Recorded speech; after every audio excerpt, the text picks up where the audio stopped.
بسم الله الرحمن الرحيم. الحمد لله رب العالمين، والصلاة والسلام على سيد الأنبياء والمرسلين محمد بن عبد الله الأمين وعلى آله وأصحابه أجمعين. أما بعد، فأعوذ بالله من الشيطان الرجيم. بسم الله الرحمن الرحيم.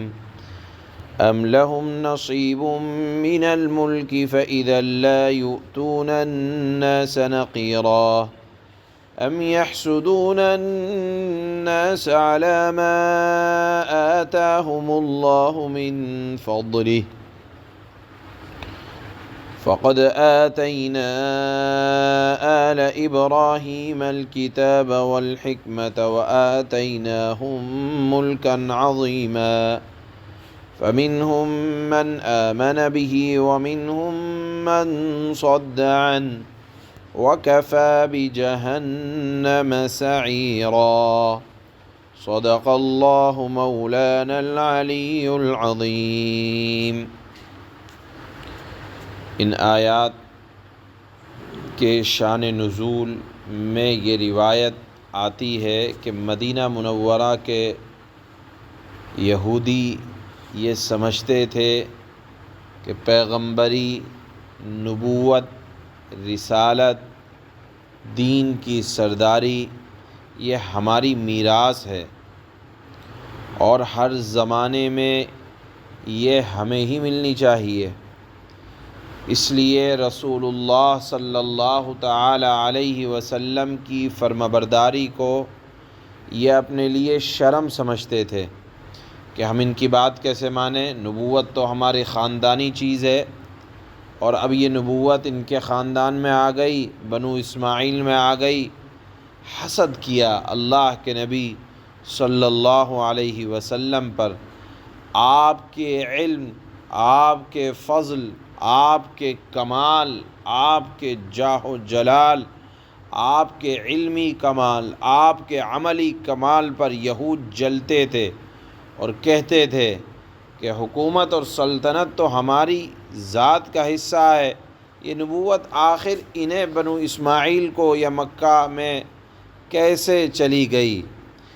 یہود کے ان باطل خیالات کو اللہ تعالیٰ نے یہاں آیت میں رد فرمایا ہے. اس آیت میں اللہ تعالیٰ نے، آج کی آیات میں اللہ تعالیٰ نے حسد کی برائی بھی بیان فرمائی.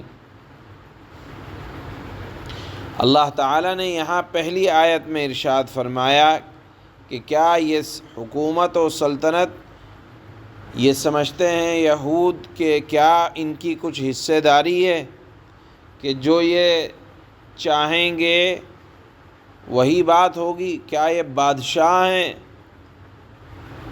کیا اگر اللہ فرماتے ہیں کہ بادشاہت ان کے حصے میں اگر آ جاتی تو یہ تو اتنے بڑے بخیل ہیں. یعنی مطلب یہ ہے کہ یہ سمجھتے ہیں ہم جس کو چاہیں نبوت ملے، یہ کام تو بادشاہوں کا ہوتا ہے، ہم چاہیں جس کو سلطنت ملے تو ہم دیں گے.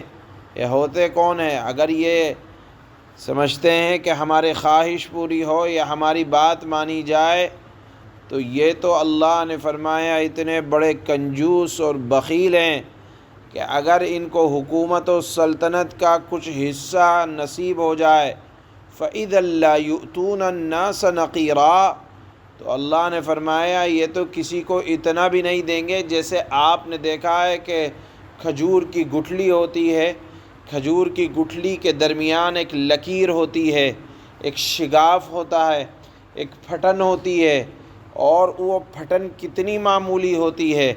اللہ نے فرمایا کہ یہود کسی کو اتنی پھٹن کی مقدار بھی دینا تصور نہیں کریں گے. آپ اس کو کہہ سکتے ہیں کہ گویا کہ اللہ نے فرمایا کہ اگر ان کے حصے میں بادشاہت آ جائے تو یہ بادشاہت میں سے کسی کو اتنا بھی ذرہ برابر بھی کسی کو دینا نہیں چاہتے. اور پھر اللہ نے فرمایا کہ یہ یہود مسلمانوں کی روز بروز ترقی اور شان نبوت کا زور بڑھتے ہوئے دیکھ کر وہ لوگ حسد میں جلے جا رہے تھے کہ یہ شرافت بنو اسماعیل میں کیسے چلی گئی، ان کو برداشت نہیں ہو رہا تھا۔ اللہ تعالیٰ نے اس کے جواب میں ارشاد فرمایا کہ در حقیقت نبوت کا ملنا یا سلطنت کا ملنا یا علمی کمالات کا ملنا یا عملی اعتبار سے اعمال کا اچھا ہونا، یہ اللہ کا فضل ہے، اللہ کی عطا ہے۔ اللہ جس کو چاہتا ہے علمی کمال عطا فرماتا ہے، جس کو چاہتا ہے عملی کمال عطا فرماتا ہے۔ اللہ جس کو چاہتا ہے حکومت سے نوازتا ہے، جس کو چاہتا ہے حکومت سے اتارتا ہے، جس کو چاہتا ہے اللہ نبی بناتا ہے۔ اس میں کسی کا کوئی اپنا عمل دخل نہیں ہے، یہ سب کے سب اللہ تعالیٰ کی مہربانی پر ہوا کرتا ہے۔ اور اللہ تعالیٰ نے ارشاد فرمایا کہ اب حسد کرنے کی ضرورت کیا ہے کہ جہاں انسان کا دخل نہیں ہے، محض اللہ کا فضل اور اللہ کی عطا ہے۔ اور پھر اللہ نے فرمایا کیا تم نے دیکھا نہیں کہ تم بھی حضرت ابراہیم کے خاندان کے ہو، یہ بھی حضرت ابراہیم کے خاندان کے ہیں، اور حضرت ابراہیم کے خاندان میں اللہ کے نبی صلی اللہ علیہ وسلم سے پہلے جو حضرت ابراہیم کے دوسرے بیٹے تھے تمام انبیاء انہی کی اولاد میں آئے، اور بعض انبیاء تو نبی ہونے کے ساتھ ساتھ بادشاہت بھی ان کے حصے میں آئی، جیسے حضرت داؤد علیہ السلام نبی بھی تھے بادشاہ بھی تھے، حضرت سلیمان نبی بھی تھے بادشاہ بھی تھے، حضرت یوسف علیہ السلام نبی بھی تھے بادشاہ بھی تھے۔ اور اب یہ اللہ کے نبی صلی اللہ علیہ وسلم کو نصیب ہوا کہ آپ علیہ السلام نبی بھی ہیں اور ساتھ میں آپ امیر المؤمنین بھی ہیں، مسلمانوں کے بادشاہ بھی ہیں۔ لہذا جس طرح اللہ نے حضرت داؤد کو نبوت کے ساتھ بادشاہت عطا فرمائی، حضرت یوسف کو حضرت سلیمان کو عطا فرمائی، تو رسول اللہ صلی اللہ علیہ وسلم بھی تو اسی گھرانے سے ہیں، اگرچہ وہ حضرت اسماعیل کی اولاد ہیں، لیکن اوپر جا کر سب حضرت ابراہیم علیہ السلام کی اولاد ہیں۔ تو کیا وجہ ہے کہ آپ علیہ السلام سے حسد کیا جائے؟ یہاں آیت میں اللہ تعالیٰ نے اپنے حبیب صلی اللہ علیہ وسلم کے لیے بھی تسلی کے الفاظ استعمال فرمائے کہ اگر کچھ لوگ آپ کی بات پر، آپ کی رسالت پر، قرآن پر ایمان نہ لائیں تو آپ کو تکلیف کی یا رنج کی کوئی بات نہ ہونا چاہیے۔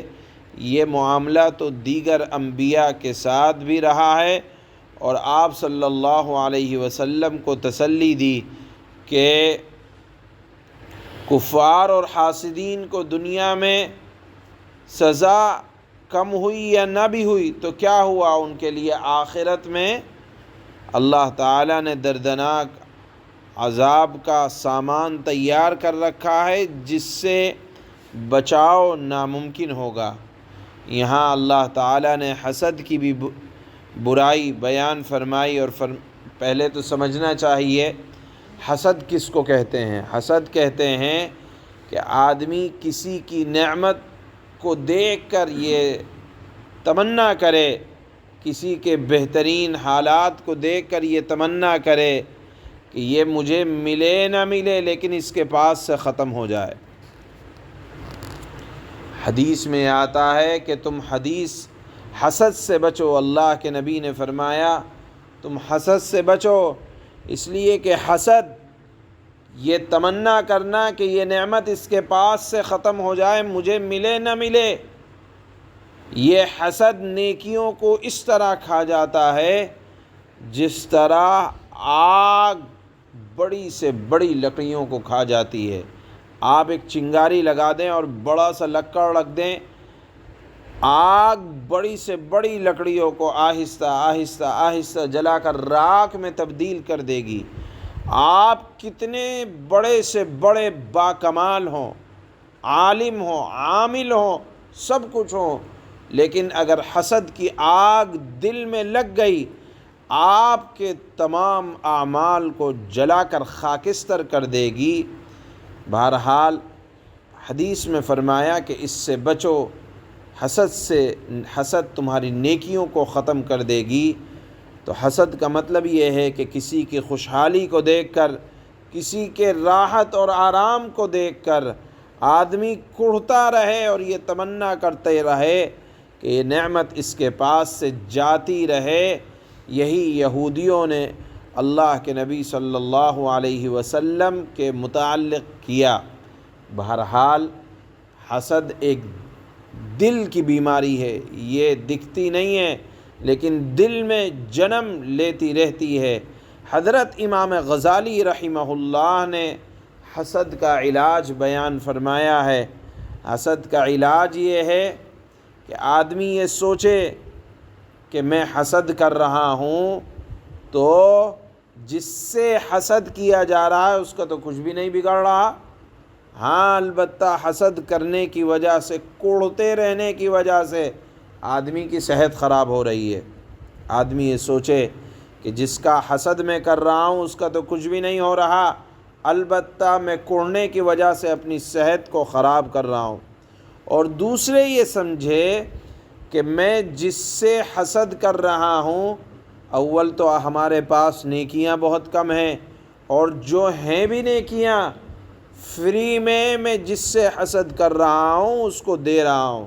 حضرت امام غزالی نے یہ کہا کہ اس کا علاج یہ ہے حسد کا کہ سوچے کہ میری نیکیاں میرے نام اعمال سے نکل کر فلانے کے نام اعمال میں جا رہی ہے، اور یہ تو علمی نقصان ہے، یعنی علمی علاج ہے کہ آدمی یہ سوچے کہ میری نیکیاں چلی گئیں، ضائع ہو گئیں، اور جس کا میں نے حسد کیا اس کا کچھ بھی نہیں بگڑا، میرا نقصان ہو گیا۔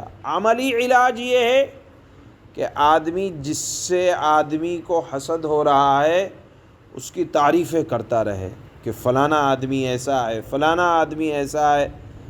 جب آپ زبان سے کہیں گے تو حسد کا خود بخود علاج ہو جائے گا کہ آپ نے سامنے والے کی تعریف کر دی تو آپ کے اندر خود بخود تواضع پیدا ہوتی چلی جائے گی، اور جس سے حسد کیا جا رہا ہے جب آپ خود اس کی تعریف کریں گے تو اللہ تعالیٰ دل میں محبت کو ڈال دیں گے، اور جب یہ عداوت محبت میں تبدیل ہو جائے گی تو حسد کا خود بخود علاج ہو جائے گا۔ یہ حضرت امام غزالی رحمہ اللہ نے حسد سے بچنے کا علاج علمی اور عملی دونوں بیان فرمایا ہے۔ بہرحال یہاں آیت میں اللہ تعالیٰ نے یہودیوں نے جو جناب رسول اللہ صلی اللہ علیہ وسلم کے متعلق حسد کیا اس کا بیان اللہ تعالیٰ نے ان آیات میں فرمایا ہے۔ آپ علیہ الصلاۃ والسلام کو تسلی بھی دی ہے اور فرمایا ہے کہ ان میں سے سب ایمان نہیں لائیں گے، بعض ایمان لائیں گے اور بعض اپنی اسی حالت پر رہیں گے، جلتے رہیں گے، کڑھتے رہیں گے۔ اور نبوت کا ملنا یہ اللہ کی عطا ہے، یہ بادشاہ نہیں ہے جس کو چاہیں گے نبوت ملے، اللہ بادشاہ ہے، جس کو چاہتا ہے کمالات سے اور فضائل سے نوازتا ہے۔ اللہ فرماتے ہیں ام لہم نصیب من الملک فإذا لا یؤتون الناس نقیرا، تو کیا ان کو کائنات کی، یعنی یہ بات ہے یہودیوں کے متعلق، تو اللہ فرماتے ہیں تو کیا ان کو کائنات کی بادشاہت کا کچھ حصہ ملا ہوا ہے کہ جس کو یہ لوگ چاہیں گے نبی بنا دیں تو اللہ اسی کو نبوت عطا کریں؟ ایسا نہیں ہے۔ اللہ فرماتے ہیں اگر ایسا ہوتا کہ ان کی منشا کے مطابق اللہ تعالیٰ کسی کو بادشاہت، کسی کو نبوت دیتا تو یہ تو لوگوں کو گٹھلی کے شگاف کے برابر بھی کچھ نہ دیتے، اتنے بخیل ہیں۔